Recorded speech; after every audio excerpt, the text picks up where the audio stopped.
জাল দলিল কিভাবে যাচাই করবেন। আপনার একটা জমি রয়েছে, এই জমিটি অনেক দিন থেকে আপনার আছে, কিন্তু এই জমিটির মধ্যে আপনি বসবাস করতেছেন এবং দখল আপনার আছে, কিন্তু হঠাৎ একজন লোক এসে আপনাকে একটি দলিল দিয়ে বলল যে এই জমিটি তার। তো তখন আপনি কি করবেন? দলিলটি হাতে পাওয়ার সঙ্গে সঙ্গে তাকে তো আর জমি দেওয়া যাবে না।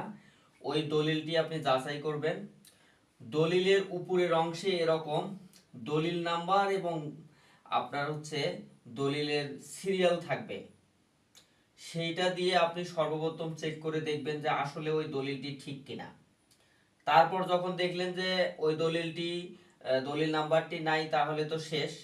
আবার যখন আপনি দলিল নাম্বারটি পেলেন, তখন আপনি ওই দলিলটির ইনডেক্স বই দেখবেন। দিয়ে ইনডেক্স বইয়ে দলিল নাম্বার কত আছে, আপনার ওখানে কত আছে যাচাই করে দেখলেন। তারপরে সূচি বইয়ে যাবেন যে আপনার দাতা গ্রহীতা কারা ছিল। এখন জমিটি যদি উনি দলিল করেছে, আপনার রেজিস্ট্রি অফিসে দাতা গ্রহীতার সঙ্গে দলিলের মিল আছে কিনা। যদি মিল না পান তাহলে দলিলটি জাল দলিল। সূচি বই 2 এর মধ্যে পাবেন হচ্ছে দাগ নং খতিয়ান নং। আপনার ওই দলিলের মধ্যে যে দাগ নং খতিয়ান নংটি উল্লেখ আছে সেটা এখানে আছে কিনা।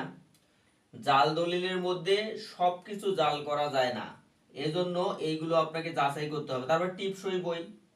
এখন টিপসই এই দলিলটি কি সম্পাদন করে দিয়েছিল এখন আপনার দাদা বা বাবা, তাহলে দেখবেন যে সে শিক্ষিত ছিল কিনা বা তার সিগনেচার কি রকম, সেগুলো আপনি যাচাই করতে পারবেন। তারপরে আপনারা দলিলের মধ্যে আরো অনেক কিছু আছে যেগুলোর মাধ্যমে আপনারা যাচাই করতে পারবেন যে দলিলটি কত সালের হয়েছিল। যদি পূর্বের দলিল হয়ে থাকে তাহলে ওইটা হচ্ছে হাতের লেখাগুলো দোয়াত কলম দিয়ে লেখা ছিল, সেই লেখাগুলো অন্যরকম। তারপর হচ্ছে আপনার ওই সময়ের যে স্টাম্পগুলো আছে, যেমন এটা পাকিস্তান পিরিয়ডের, আপনি দেখবেন যে ওই স্টাম্পটা আসলে পাকিস্তান পিরিয়ডের কিনা। এবং সেই দলিলটার কোয়ালিটি আর বা এখন বাংলাদেশ সরকারের কোয়ালিটি বিভিন্ন রকম, আপনারা সেগুলো যাচাই করতে পারবেন।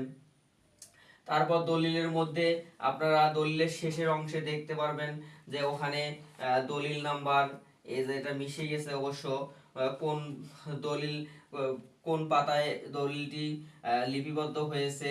তারপর হচ্ছে সূচি বই, তারপর হচ্ছে ভলিউম বই, কত সালে হয়েছিল, সবকিছু এই দলিল এর শেষের অংশে দেয়া থাকবে। আপনারা সেগুলো যাচাই করলে জানতে পারবেন। কোনো ব্যক্তি আপনাকে হুটহাট করে একটি দলিল দিল আর সেটা সঠিক হবে এমনটা নয়। এই পদ্ধতিগুলোর মাধ্যমে আপনারা দলিল যাচাই বাছাই করতে পারবেন। আপনাদেরকে অসংখ্য ধন্যবাদ ডিজিটাল ভূমি জরিপ ও জমি সংক্রান্ত আইনি পরামর্শ পেজের সঙ্গে থাকার জন্য।